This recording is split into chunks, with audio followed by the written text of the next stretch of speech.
belíssima. E eu já tô prontinha com as meninas. Já estão aqui do meu lado, Daiana Garbim e Ana Clara Floresi, que é psiquiatra. E a gente começou esse bate-papo no início do programa para apresentar esse lindo livro, essa obra que elas estão trazendo, então, para a gente conscientizar educadores, pais e as nossas crianças desse respeito realmente com o corpo e não... Aqui, melhor, né, meninos, aqui? E não dessa questão de padrões e de levar isso para a vida de uma forma respeitosa e muito bonita e contada numa história com os cãezinhos, com os cachorrinhos que têm carinhas diferentes, personalidades diferentes e questões de vida diferentes, certo, Daiana? Exatamente. Chama Escola Futuro Lindo. Então é uma escola de cachorrinhas. Ai, gente, que bonitinho. E a gente quis trazer muita diversidade. Então, a gente está falando de diversidade de aparência, porque ele também é um livro para trazer autoestima e confiança corporal para as nossas crianças, mas a diversidade de condições. A gente sabe que cada um de nós tem uma questão, então a gente quis trazer uma cachorrinha que usa cadeira de rodas, uma que é cega, uma que é gaga. E aí tem características de personalidades. Uma é tímida, uma é mais extrovertida, a outra... Então, a gente acha importante trazer para as crianças nesse universo lúdico que nós somos todos completamente diferentes e que a beleza está exatamente na nossa autenticidade, nas características que só a gente tem. Sim, sem dúvida. E a gente vai falar um pouquinho então desses personagens, porque tem as carinhas, depois eu quero saber quem fez, claro, todo esse desenho, porque isso também é muito legal de comentar, porque olha como eles ganham realmente personalidade, né, e fisionomia, isso é incrível. Mas antes... O ilustrador é o André Serino, que fez esse trabalho maravilhoso. Parabéns, o André, realmente. A doutora Ana Clara criou as personagens e aí o André que deu vida. Então é muito bonito, assim, ver as cachorrinhas. Nós vamos falar de todos eles. Antes até, a gente preparou um VTzinho que fala um pouco desse aumento do número, né, de problemas mesmo que estão levando ali os adolescentes a problemas seríssimos emocionais, mentais, e por isso até a doutora vai falar um pouquinho até em questão de consultório, né, o quanto tem nos assustado esses relatos. Então a gente preparou esse VT para vocês, olha lá.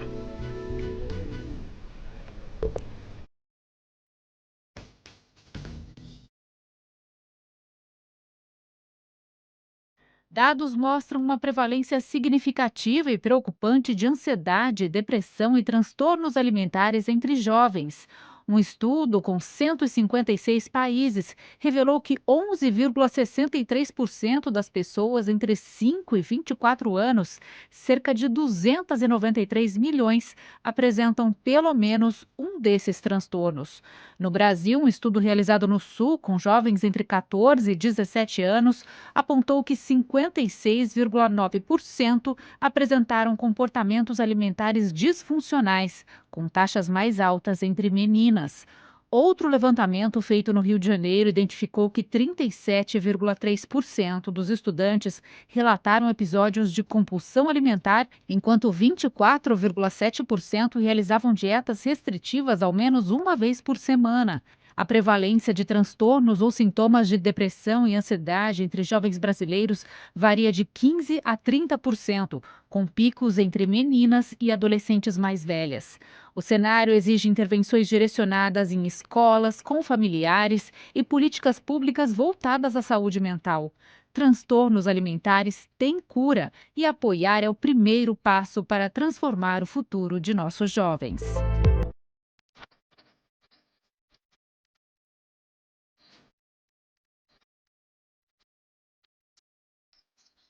Tá certo. A doutora comentou então que já acompanhou esse estudo, né? Sim.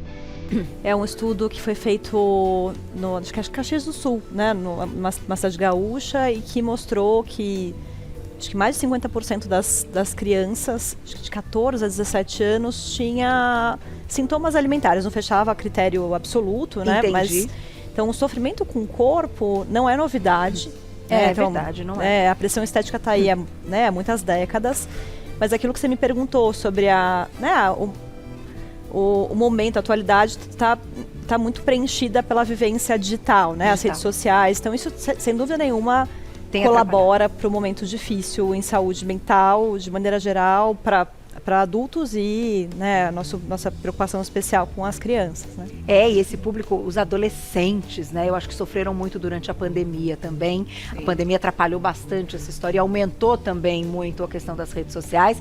E até eles passaram esse tempo, então tem uma faixa etária que está hoje, né, na adolescência, que foi assim crucial para eles a pandemia terem ficado em casa no momento que eles teriam essa questão social, né? E que sofreram muito. Então hoje eu acredito que no seu consultório você veja essa faixa etária, que são as meninas ali dos 15 anos, 16 anos, né? Que tá muito forte. Eu tenho relatos de amigas com filhas e até pensando na questão da bulimia e de outros transtornos.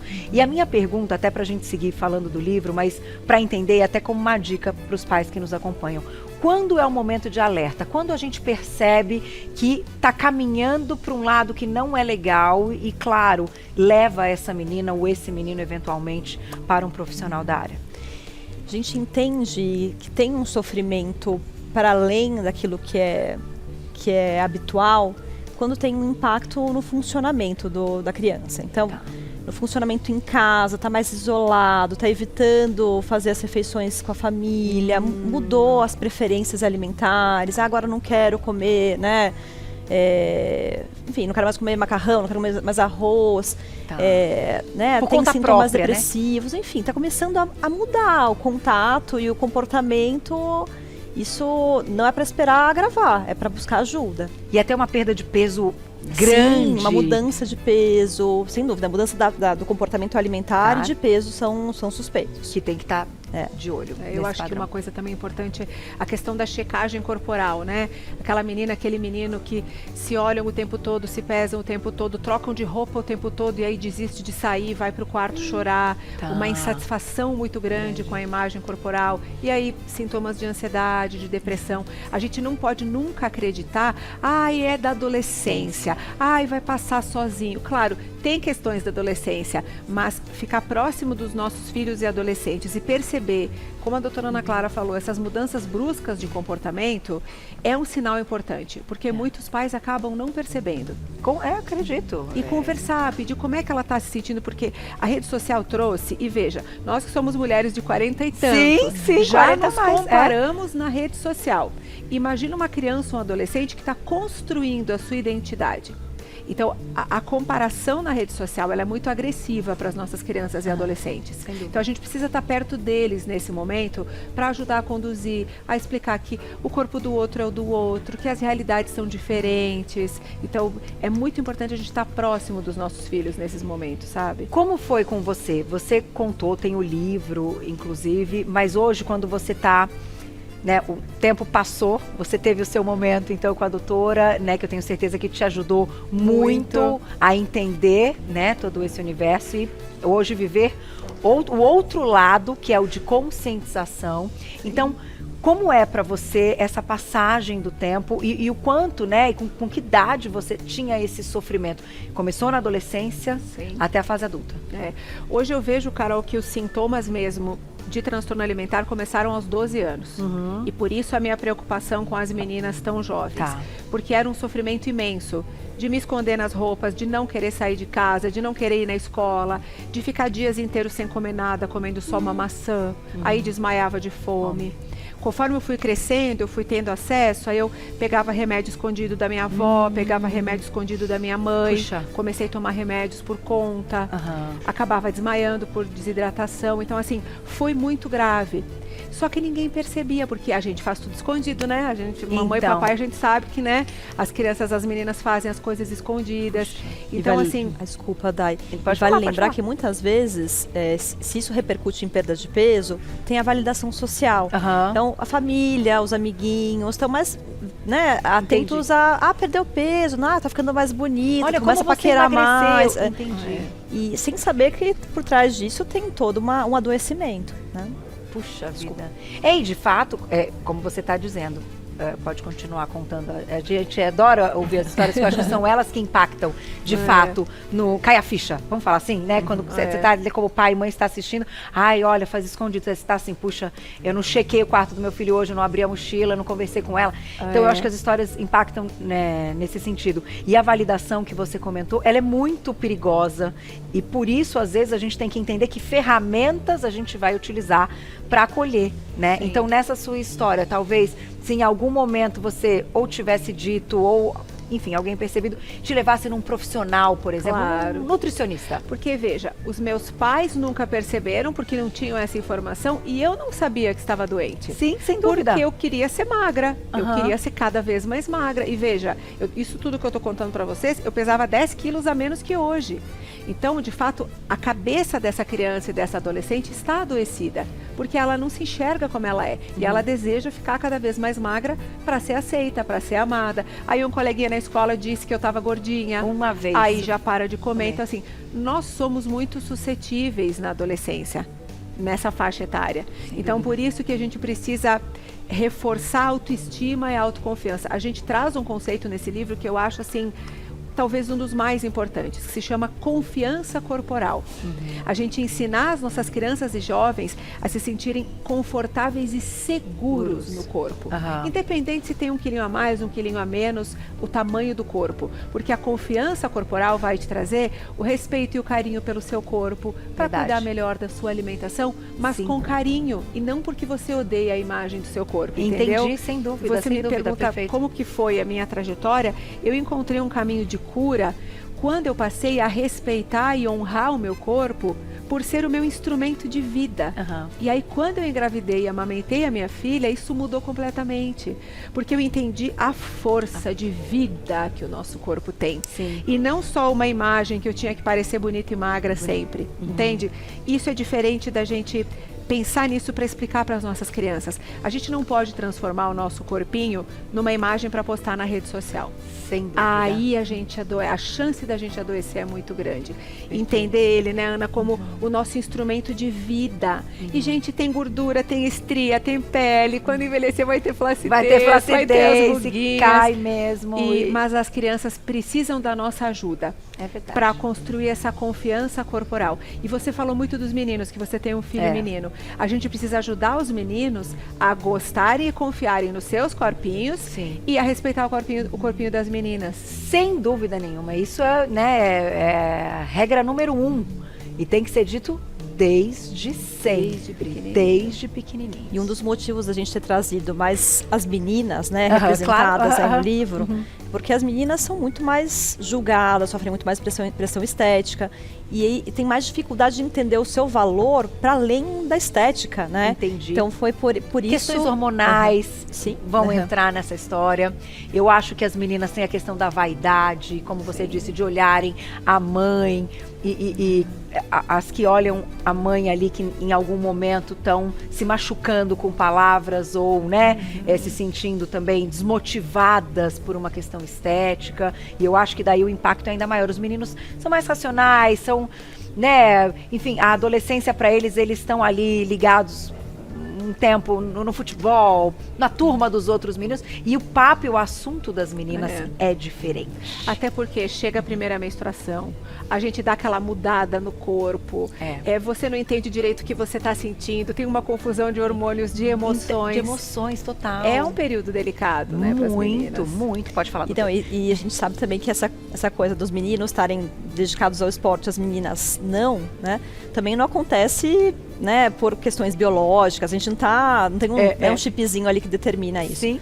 Também tem o que afasta as meninas do esporte na adolescência, é a mudança do corpo, a vergonha. A vergonha né? do corpo. Da menstruação, realmente, né? Da menarca ali, que ela tem vergonha, vai colocar alguma coisa justa, ela tem um absorvente. Ixi, tem inúmeras histórias pra gente contar e pensar aqui quando a gente, né, lembra da nossa época, época, quem tá assistindo a gente, se parar pra pensar na sua juventude, vai lembrar. Com certeza. Do momento que passou vergonha na escola, que alguém fez algum comentário. Você sabe que eu me lembro da aula de educação física, que a professora mediu e pesou todos na frente da turma toda. E eu quase morri de vergonha, porque eu era a mais pesada de todas as meninas. E eu era a mais expôs alta, mas a mais pesada. Mas eu registrei o quê? Ah, eu sou a mais gorda, eu sou feia, eu preciso emagrecer, eu preciso ser pequenininha igual as minhas colegas. E a criança vai criando, eu poderia ter pensado, nossa, que legal, eu sou a mais alta. Mas não. O que eu registrei foi que aquele corpo era inadequado. Entendi. Então, isso carregou, claro. Carregou pro resto da vida. E a questão da TV, da televisão, da sua exposição, da sua carreira mesmo? Porque quando a gente fala de televisão, e até é muito, não vou dizer engraçado, mas enfim, acontece, a gente está numa imagem também distorcida. Não sei se quem nos assiste sabe, mas a imagem da televisão ela é uma imagem distorcida. Ela tem a câmera em si, o ângulo, a forma da captação de imagem. Então, por mais que você tenha imagem, não, a Carol é assim, a Daiane é assim, é uma imagem distorcida. As pessoas, às vezes, quando encontram pessoalmente, fazem comentários. Sim. Né? Nossa, você é mais baixa, você é mais alta, você é mais gorda, você é mais magra. Nossa, é mais bonita, pessoalmente. Tudo isso acontece quando você tem a vida pública. E fico pensando, você vivendo uma questão, então, de um transtorno que te acompanhou, mas já tendo uma exposição pública. Sim. Como foi isso? Você sabe que como eu era repórter, então aparecia mais só daqui para cima com o microfone, não era uma coisa que me impediu de seguir a minha carreira, mas sempre foi uma preocupação. Então assim, eu sempre usei mais roupas escuras, sempre usei manga longa, eu pedia para o cinegrafista, faça um ângulo que não mostre o meu corpo. Então assim, eu acho que quando a gente fala de adoecimento, a doutora Ana Clara colocou muito bem, tem aquela coisa que faz você não conseguir funcionar mais, que é a gravidade. Eu, por alguma razão, eu consegui me manter estudando, tive a minha carreira, mesmo sendo na frente da televisão. Eu continuei funcional, tá correto, doutora Ana Clara? Mas tem pessoas que não conseguem. Tem pessoas que teriam desistido da carreira por vergonha do corpo, que não teriam conseguido fazer a faculdade. Então a gente precisa levar muito a sério o adoecimento mental e com o corpo e com o alimento, porque ele pode ter consequências muito graves. Sem dúvida. E os comentários que eu citei há pouco, que as pessoas deixam lá nas redes sociais, umas para as outras, bem indelicados, né? Porque ali por trás da câmera, né, todo mundo vira ali super machos, tal, pá. Vou deixar esse comentário. É delicado isso. E você sabe que isso machuca, inclusive, as nossas crianças e adolescentes. Com certeza. Porque quando você expõe, ela não está preparada emocionalmente para o comentário que vem.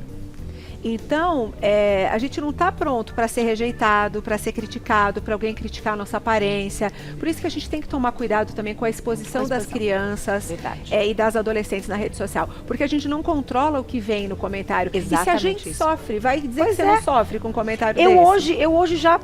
Acostumou. Muito. O tirar ali, né, bloquear já, ele é maravilhoso quando, né, falta o respeito. Mas já acostumei, você nem imagina eu receber cada mensagem. Ai, meu Deus. Ai, Senhor, né? Cada mensagem, inclusive, às vezes comentário que vem pro Instagram do Você Bonita.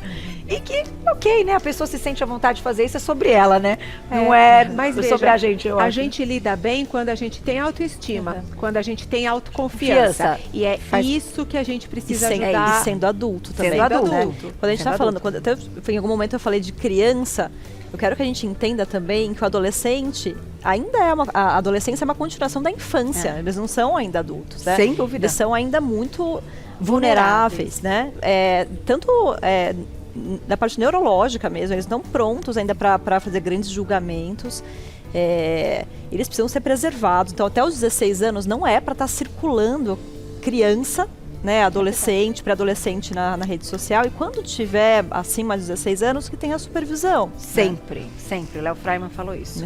Meninas, a gente tem 3 minutos, vocês acreditam que voou? Mas eu vou deixar, eu vou fechar falando aqui as carinhas, mas tem perguntinha pra vocês, olha lá. Nossa, Juju, passou muito rápido. Papo bom é assim, né? Júlia, obrigada, um beijo. A partir do momento que percebo esses hábitos nos meus filhos, como posso abordar isso antes de procurar um profissional? Como conversar com eles? Olha, comprando o nosso livrinho. Isso vai ajudar bastante. Nosso livro tem muitas dicas, certamente vai ajudar na primeira abordagem, e percebendo que de fato está trazendo sofrimento, não pensar 2 vezes. Existe um receio muito grande de buscar profissional de saúde mental, né? Isso atrasa o diagnóstico, o tratamento, então traga para nossa avaliação isso. Quero mais que importante do que nunca, né? sentiu a gente não ali. pode esquecer que se o nosso filho tiver uma alergia na pele, uma amígdala, que falamos hoje. qualquer outro problema de saúde, a gente não vai hesitar em procurar um médico.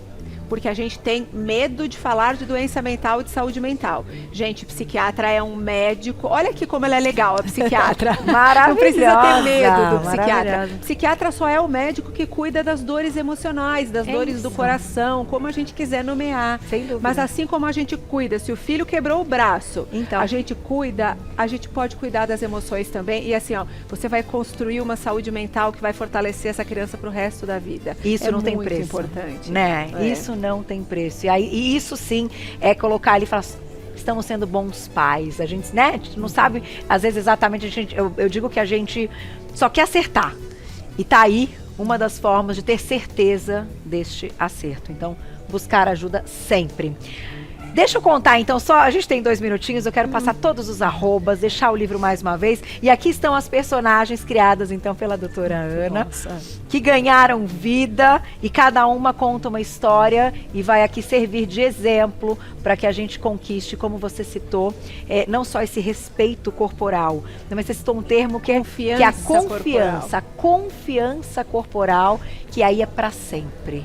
Amei, meninas. Parabéns. Obrigada. Muito legal. Obrigada. E vem também, ó, um quebra-cabeça, que isso aqui a gente também adora. O livrinho lá, que gracinha pra gente colorir. Esse é o kit. Esse né? é o kit. Tem Tem o né? livro sozinho. Tem o livro sozinho mas também. quem tiver também tem com o livrinho de colorir. Muito legal. Isso tudo pra melhorar. E que caia, né? Que vá muito de indicação, né? Citem, então, para os educadores, para os profissionais dessa área, uma forma de abordagem que eles possam ter acesso, que se interessem, né? Porque às vezes tem muitos profissionais que estão na área há muito tempo e que estão num automático. Só que o mundo mudou.